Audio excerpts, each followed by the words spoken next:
On va s'intéresser maintenant à ce premier Conseil des ministres qui s'est déroulé ce matin à 10h avec la nouvelle équipe formée autour d'Elisabeth Borne et évidemment à son ministre de l'Éducation nationale, Pap Ndiaye, qui faisait sa première rentrée politique et qui s'est rendu juste après à Conflans-Sainte-Honorine, dans le collège où exerçait Samuel Paty. Pour son premier déplacement, il a rappelé son engagement pour la laïcité et l'universalisme. Néanmoins, sa nomination continue de provoquer toujours autant de réactions. On les écoute avec Éléonore de Vulpière et on en débat ensuite. La polémique ne faiblit pas. Depuis qu'il a été nommé ministre de l'Éducation nationale il y a 3 jours, Pap Ndiaye est l'objet de toutes les critiques, à droite comme à gauche. Une nomination incompréhensible pour Olivier Faure, le premier secrétaire national du Parti socialiste. On connaît très bien les positions de Jean-Michel Blanquer pendant 5 ans, qui nous a expliqué qu'il était en croisade contre l'indigénisme, contre le wokisme, contre l'intersectionnalité. Et voilà que dans ce gouvernement, vous avez celui qui a introduit la pensée woke en France, qui est maintenant ministre de l'Éducation. Normalien, agrégé d'histoire et titulaire d'un doctorat, Pap Ndiaye est spécialiste de l'histoire de la minorité noire aux États-Unis. Auteur de plusieurs ouvrages sur les Noirs américains, il publie en 2008 La condition noire, essai sur une minorité française. Il est devenu l'an dernier directeur du musée de l'histoire de l'immigration. Un CV doublé de prises de position vertement combattues par le mouvement Reconquête, notamment par la voix de son vice-président exécutif, Guillaume Pelletier. J'attends de lui, dans les prochaines heures, qu'il s'excuse. Qu'il s'excuse ? Oui, sur ses propos depuis 15 ans, qui vont faire tant de mal à nos enfants. Quant à Jean-Pierre Chevènement, ancien ministre de l'Éducation nationale et soutien d'Emmanuel Macron à la présidentielle, il a mis en garde ce lundi contre l'enterrement de la politique mise en œuvre par Jean-Michel Blanquer depuis 5 ans. Il n'y a pas plus sûre méthode pour désorienter une grande institution comme l'Éducation nationale que de la confier tour à tour à 2 ministres dont les philosophies de l'État s'opposeraient. Une prise de fonction marquée par une levée de boucliers transpartisane et massive pour le nouveau ministre de l'Éducation nationale. Avant de passer la parole à Maître Golnadel, peut-être un mot de Julien Drey sur cette mise en garde de Jean-Pierre Chevènement contre l'enterrement, entre guillemets, du bilan de Jean-Michel Blanquer. Qu'est-ce que ça vous inspire, Julien? Ça m'inspire que Jean-Pierre Chevènement, qui est un homme totalement respectable, a pas dû bien regarder quel était le bilan de M. Blanquer, parce que je pense que son bilan, justement, c'est ça qui explique qu'il n'est plus ministre de l'Éducation nationale. M. Blanquer, il a mené une croisade sur le plan idéologique, mais sur le plan de l'Éducation nationale, vous allez regarder ce qui se passe avec Parcoursup, vous allez voir le bilan de la politique. Le dédoublement des classes de CP-CE1, ça compte pas? Non, le dédoublement, mais moi je vous parle de Parcoursup, je vous parle de ces rapprochements de matières qui font que plus personne, aucun élève n'y comprend rien aujourd'hui dans les filières qu'il faut le faire. Je vous parle de ce qui se passe même dans les établissements scolaires où on n'a jamais eu aussi peu de profs. Pourquoi les profs ne viennent plus? Parce que ça marche pas. Et parce que les choses n'ont pas été faites comme il le fallait. Je vous parle pas des rythmes scolaires où on n'a pas avancé une seule seconde. C'est-à-dire qu'on est le pays encore où on enseigne les maths et la physique à 4 heures l'après-midi. Je vous parle pas du contenu des programmes où il faudra toujours m'expliquer pourquoi la théorie des ensembles... Ça, c'est pas le ministre de l'Éducation, vous le savez très bien, c'est le Conseil national des programmes. Oui, mais le ministre de l'Éducation nationale, il parle avec le Conseil des programmes. Il peut susciter un débat, il peut mettre en place toutes les réflexions. Claude Allègre l'avait fait. Ça lui avait valu une levée de bouclier tous les éditeurs, mais il l'avait fait en montrant comment, justement, sur le plan des mathématiques, c'était devenu une manière de sélectionner les élèves, puisque ce qu'on faisait en terminale équivalait à ce qu'on faisait en SP, en mathématiques spéciales, de 2e année. Bon, voilà. Donc, je pense que là, sur le bilan, moi, j'aurais aimé justement que dans cette campagne présidentielle, on ait un débat sur le projet éducatif et sur le bilan de la situation dans laquelle se trouve l'éducation nationale. Alors après, la question qui peut se poser, ça c'est vrai, c'est que on a l'arrivée d'une personnalité, Monsieur Pap Ndiaye, qui est pas, je dirais, marquée par une connaissance profonde du système scolaire. C'était pas le cas de Monsieur Blanquer, qui lui venait de la machine éducation nationale. Est-ce que ce regard neuf va apporter des changements, ou est-ce que justement il va être tétanisé par ce qu'il va découvrir, parce que la réalité de l'administration de l'éducation nationale, c'est pas rien. Avant de passer, Maître Golnadel, à ce que vous lui reprochez sur son supposé indigénisme, wokisme, que vous dénoncez, juste sur le fait que, comme le dit Julien Drey, il ne connaît pas la machine éducation nationale. Est-ce que c'est un handicap ou finalement écoutez, ça peut être un atout? On n'est pas obligé de nommer un agriculteur à l'agriculture. Voilà. Très sincèrement, ils ont des services, il peut avoir c'est un universitaire. Franchement, c'est pas ça que je lui reproche. Oui. Justement, je pense que c'est dans le dispositif gouvernemental, le ministère de l'Éducation nationale, c'est un ministère où il faut avoir une connaissance du système, parce que le temps d'apprendre, de comprendre les méandres entre les différentes directions, la manière dont les choses se passent, je pense que vous y mettez 6 mois. Hein. Alors, on fait juste le rappel des titres de l'actualité. Il est 18h30 avec Isabelle Piccolo et on continue notre débat. D'accord. Punchline, Laurence Ferrari sur Europe 1.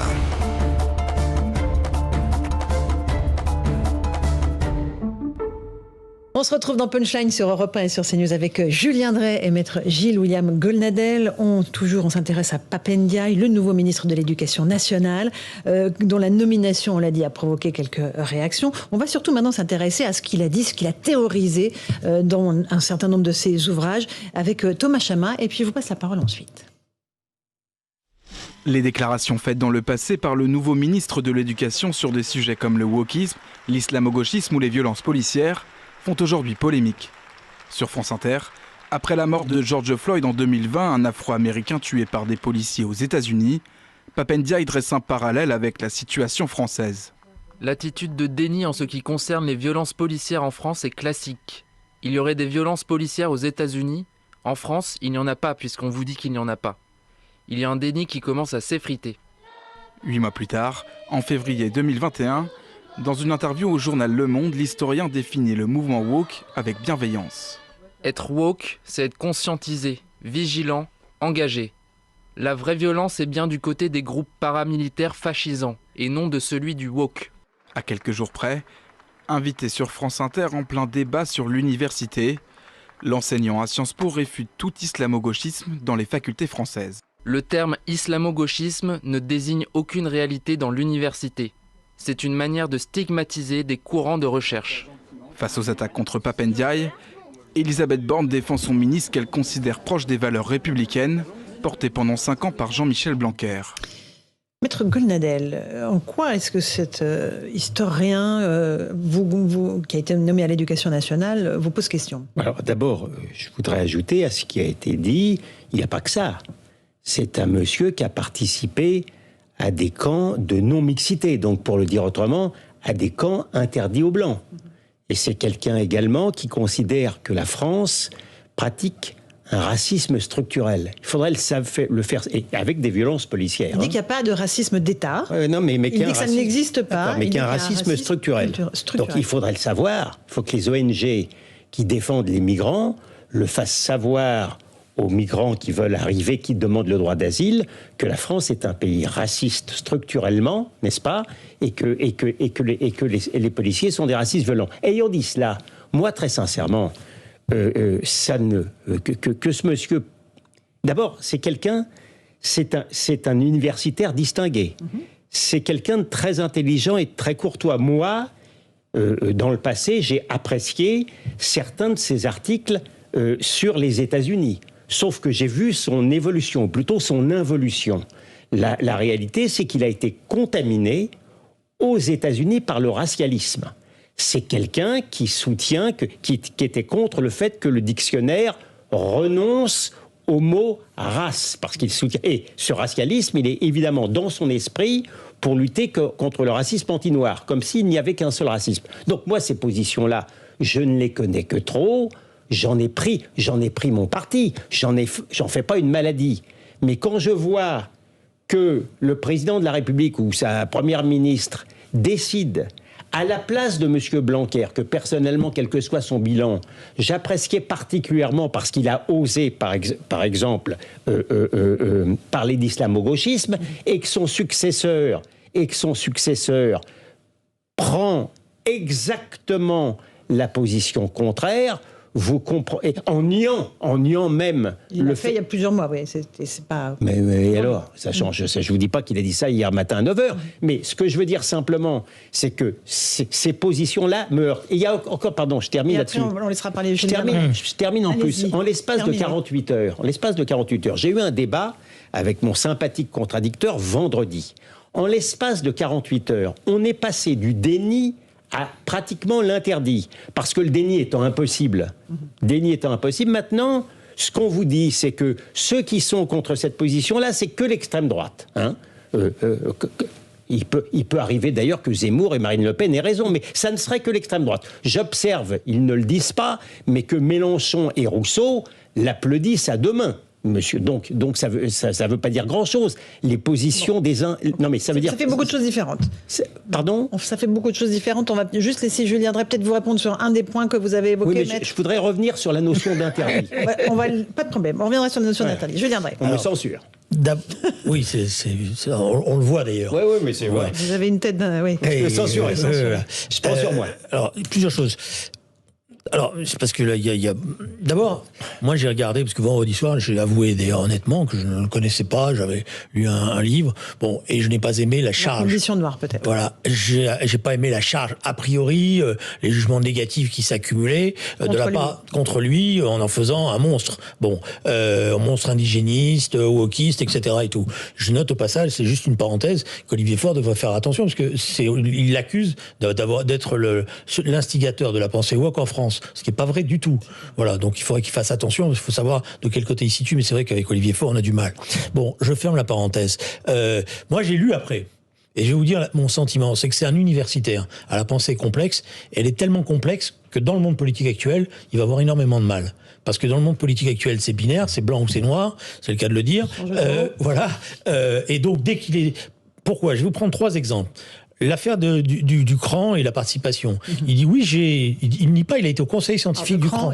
Le conseil représentatif des... je ne me rappelle plus le nom, qui représentait les personnes noires et qui voulait créer les conditions d'une sorte de lobby pour pouvoir mieux défendre la condition des Noirs et lutter contre le racisme systémique. Voilà. Il dit, il est dans le conseil d'administration, il s'en va et il dit ces réunions non mixtes, finalement, elles sont pas utiles. Il le dit comme ça.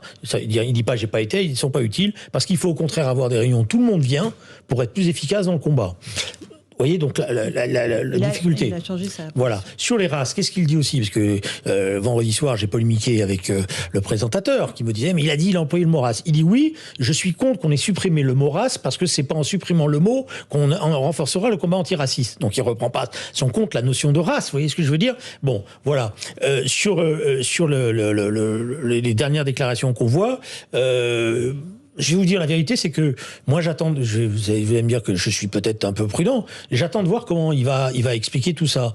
Je vois bien la complexité de son cheminement, je veux pas lui faire de procès, mais c'est vrai que il est proche de la ligne jaune, si vous me permettez. Parce que il me dit, par exemple, qu'il n'y a pas aujourd'hui dans les universités françaises un courant islamo-gauchiste ou un courant wokiste, on ne doit pas fréquenter les mêmes facultés. Il dit que c'est pas une réalité dans les universités françaises. Alors j'allais dire on ne doit pas fréquenter les mêmes universités, c'est vrai que je les fréquente plus, mais je fréquente un certain nombre d'universitaires qui me disent eux-mêmes, à commencer par Gilles Kepel, qui est pour moi une référence, qui me disent eux-mêmes quand même qu'il y a des choses qui se passent aujourd'hui dans les universités qui sont problématiques et qui doivent susciter un combat idéologique. Donc il est dans cette complexité-là où il va falloir il pourra pas, je dirais, être dans cette nuance tellement nuancée qu'à la fin on ne sait plus exactement où il est.